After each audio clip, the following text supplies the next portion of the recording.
반갑습니다 여러분, 하늘열차입니다. 오늘은 우리가 캠핑을 할 때 꼭 필요한 배터리와 인버터를 어떻게 사야 할지, 용량은 어떻게 정해야 할지에 대해 간단하게 알아보겠습니다. 먼저 배터리부터 알아보겠습니다. 우리가 캠핑을 위해 배터리를 구매할 때 인터넷으로 많이 알아보잖아요. 배터리의 종류도 많고 어떤 걸 구매해야 되는지 고민이 많으실 겁니다. 우선 어떤 배터리가 있는지 먼저 알아볼게요. 시중에 판매하는 배터리는 납축전지 그리고 AGM 인산철 배터리로 구분되어 있습니다. 먼저 납축전지에 대해 알아볼게요. 납축전지는 납을 전극으로 하고 묽은 황산을 전해질로 하는 2차 전지입니다. 2차 전지란 말은 충방전이 가능하다는 말이죠. 주로 내연기관 자동차에 사용되는데 이 안정성이 높기 때문에 주로 내연기관 자동차에 사용되는 것이죠. 우리가 인터넷에서 검색할 때 아니면 업체를 통해 방문해서 배터리의 종류를 들을 때 딥사이클이라는 배터리를 많이 들어보실 텐데요. 이 딥사이클 배터리가 납축전지입니다. 통상적으로 자동차에 사용하는 납축전지에 비해 그 용량과 충방전 횟수, 그걸 사이클이라고 부르는데 이거를 증가시킨 배터리를 딥사이클 배터리라고 부르게 됩니다. 두 번째로 AGM 배터리라고 들어보셨을 텐데요. 자동차 산업에서 배기가스 규제가 강해지고 그에 따라 차량의 스탑 앤 고 기능이 추가되게 됩니다. 이 기능 때문에 배터리는 잦은 충방전을 하게 됩니다. 잦은 충방전은 배터리의 수명을 단축시키죠. 이러한 단점을 보완한 배터리가 바로 AGM 배터리입니다. 안정성이 높은 유리 섬유 매트를 격리판으로 사용했다고 하네요. 통상의 납축전지보다 성능이 향상되었고 잦은 충방전에도 긴 수명을 가질 수 있습니다.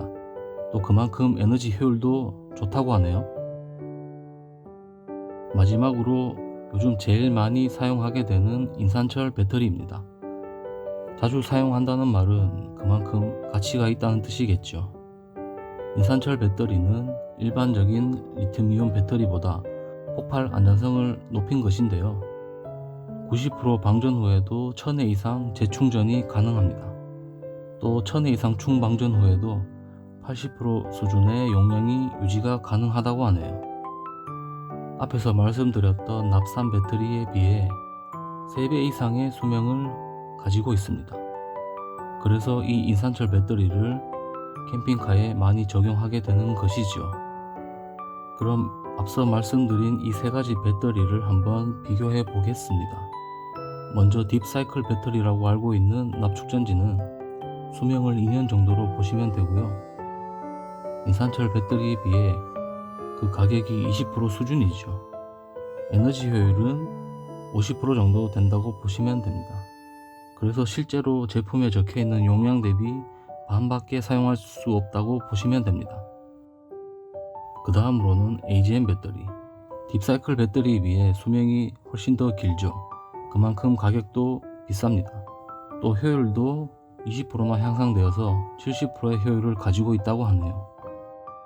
마지막으로 인산철 배터리는 수명이 가장 길고 8년 이상을 사용할 수 있습니다.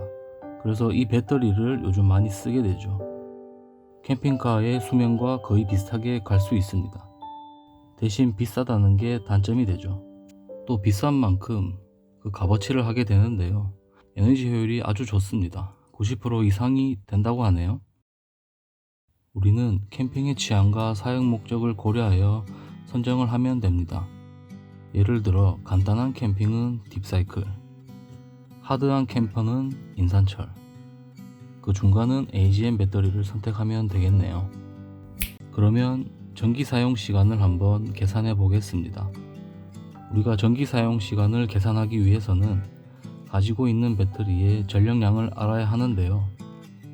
전력이란 전기의 힘, 바로 전기 에너지를 뜻합니다. 단위는 와트죠. 280A의 용량을 가진 배터리로 계산을 해볼게요. 통상적인 전압은 12.8V입니다. 12.8V를 적용하여 계산할 거고요. 효율은 90%로 잡겠습니다.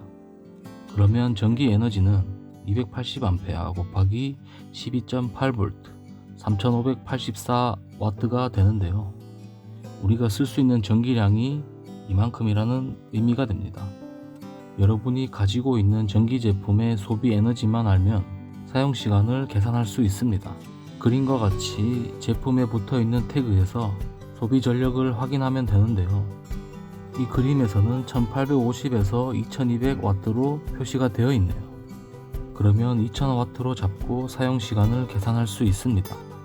280A 용량의 배터리의 전기 에너지는 3584W 나누기 제품의 소비 전력 2000 거기에 효율 90%를 곱해주면 1시간 35분이 사용 가능하다고 계산되네요. 전열기와 에어컨, 냉장고 등은 사용 온도에 따라 소비되는 전력이 달라질 수 있습니다. 따라서 적당한 온도를 유지하면서 사용하면 최종 사용 시간을 늘릴 수 있어요. 우리 캠퍼들이 흔히 쓰는 배터리에 사용 가능한 전력량은 다음과 같습니다. 보통 이동식으로 100A, 200A, 280A를 많이 쓰고요. 매립식, 고정형은 400A, 600A, 1200A를 많이 쓰게 됩니다. 저도 280A를 많이 쓰는데요.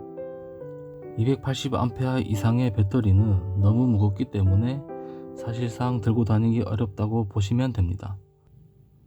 400A 이상의 배터리는 매립형으로 쓰고 바로 차에서 한전으로 충전을 하거나 태양광 충전을 해야 합니다. 280A 이하의 배터리는 집에 가져가서 충전이 가능하죠. 그럼 제품별 사용시간에 대해 한번 계산해 볼게요. 배터리의 용량을 결정할 때 보통 가장 많이 고민하는 부분이 바로 에어컨입니다. 대부분의 배터리 용량 고민은 에어컨 사용이 주범이 되죠. 사실 에어컨만 포기하면 배터리 용량 선택에 아주 자유로울 수 있습니다. 우리 가정에 요즘은 하나씩 다 있는 가정용 벽걸이 에어컨의 사용시간을 계산해 볼게요. 이 에어컨의 소비 전력을 700W로 그리고 파워뱅크는 280A로 선정하였습니다. 그럼 다음과 같이 4시간 35분을 사용할 수 있다고 계산이 됩니다. 이 사용시간은 사용 온도에 따라 시간 차이가 큰데요. 만약 600A의 파워뱅크를 쓴다고 해도 저녁부터 사용한다고 하면 여름철에 1박은 어렵게 됩니다. 저는 280A의 파워뱅크로 350W의 이동식 에어컨을 사용하는데 1박 정도는 문제가 없더라고요. 캠핑 시에 주로 사용하는 전자제품의 사용시간은 다음과 같습니다. 기준은 280A 용량의 파워뱅크입니다. 60W짜리 전기장판은 54시간, 2400W 전기포트는 1시간 20분밖에 못쓰네요. 헤어드라이어 1500W는 2시간 10분을 쓸 수 있습니다. 캠핑카에 많이 쓰이는 소형 전자레인지 1150W는 2시간 5분을 사용할 수 있습니다. 1200A 정도로 파워뱅크를 매립하면 벽걸이 에어컨 7평형을 22시간 정도 사용할 수 있습니다. 그러나 다른 전자제품도 같이 쓰고 아주 시원하게 작동시켜버리면 생각보다 빨리 배터리가 닳습니다. 또 그 무게가 60kg 정도 나가기 때문에 성인 한 명이 늘 타고 있는 것과 같은 조건이 됩니다. 문제는 가격인데 이 배터리 설치 비용만 1000만원 이상이 들어가게 됩니다. 제 생각에는 여름은 포기하는 것이 상책입니다. 이 1000만원 이상을 포기하게 되면 여름 석 달 동안 2주에 한 번씩 10년간 호캉스가 가능하죠. 먼저 작은 용량의 배터리를 사용하다가 필요할 때 증설하는 것이 좋은 선택이 되겠습니다. 다음으로는 배터리의 친구 인버터에 대해 알아볼게요. 인버터는 배터리의 12V 직류 전기를 220V의 교류 전기, 즉 가정용 전기와 똑같이 변환시키는 장치입니다. 인버터의 성능에 따라 허용할 수 있는 전력이 정해지는데요. 보통은 캠핑용으로 저가형은 2000W, 중급 이상은 3000W를 선택하게 됩니다.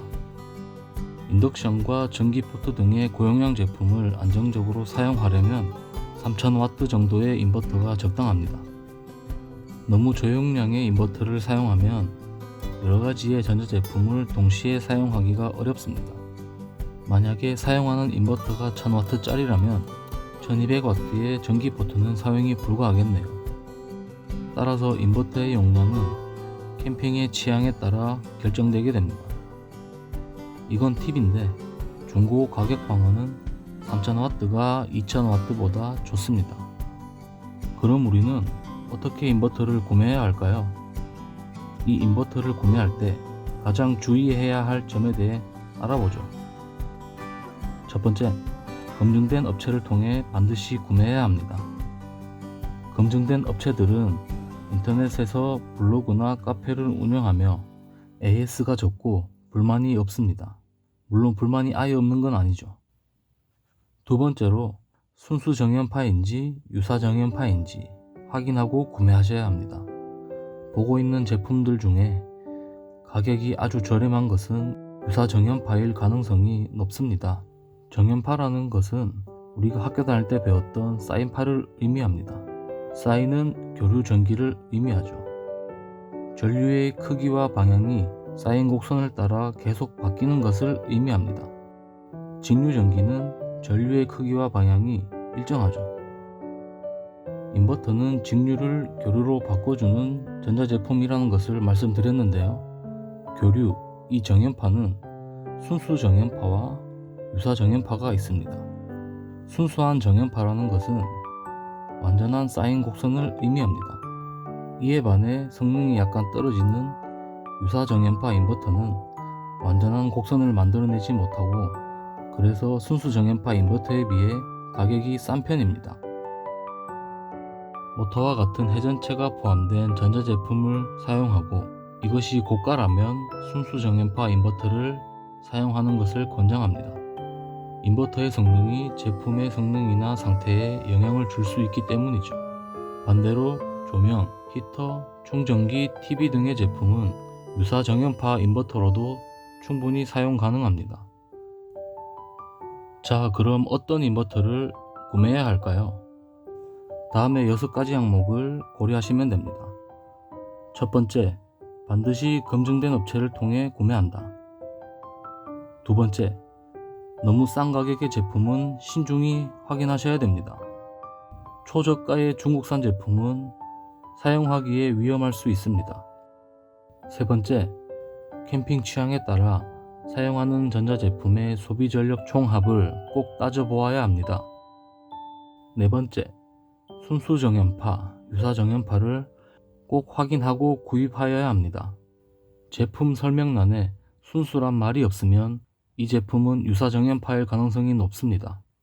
다섯 번째, 이건 팁인데요. 3000W 이상의 순수 정연파 인버터가 나중에 대팔 때 중고 거래가 잘 되고 가격 방어도 좋습니다. 여섯 번째, 라이트 캠퍼라면 2000W의 인버터로도 충분합니다. 자, 지금까지의 영상의 내용을 모두 정리해 보겠습니다. 이제 우리는 배터리와 인버터의 용량을 선택해야 하는데요. 간단하게 다음 3가지를 고려하면 됩니다. 첫 번째, 내가 가진 전자제품별로 소비 전력과 사용 시간을 대략적으로 계산해 봅니다. 이 계산을 통해서 파워뱅크의 용량을 결정할 수 있겠죠. 두 번째로, 최대로 사용할 소비 전력을 계산해 봅니다. 그러면 인버터의 용량을 결정할 수 있겠죠. 마지막 세 번째로, 처음부터 대용량을 사지 마시고 일단 써보고 증량 또는 교체를 하면 됩니다. 물론 증량과 교체가 귀찮을 수 있는데요. 너무 큰 돈을 한 번에 투자하지 말라는 뜻입니다. 선택이 애매하다면 적당한 가격의 제품을 구매하면 되고요. 계산이 확실히 된다면 그에 맞춰서 제품을 구매하면 됩니다. 특히 파워뱅크는 비싸고 무거움으로 잘 생각해서 용량을 선택해야 합니다. 우리가 캠핑을 마치고 배터리에 전기가 많이 남았다면 이것은 오버스펙이고 낭비가 되겠죠. 제가 권하는 바는 라이트 캠퍼는 2000W의 인버터, 고용량의 전자제품을 사용할 때는 3000W의 인버터를 구매하시면 됩니다. 그리고 가장 중요한 한 가지, 반드시 검증된 업체의 제품을 구매하세요. 가장 중요한 내용입니다. 이번 영상에서는 캠핑할 때 반드시 필요한 배터리와 인버터에 대해 알아보았고, 어떤 제품을 선택해야 될지도 함께 고민해 보았죠. 신중하게 생각하시고 결정하셔서 즐거운 캠핑 하시기를 바랍니다. 이상으로 하늘열차였습니다. 감사합니다.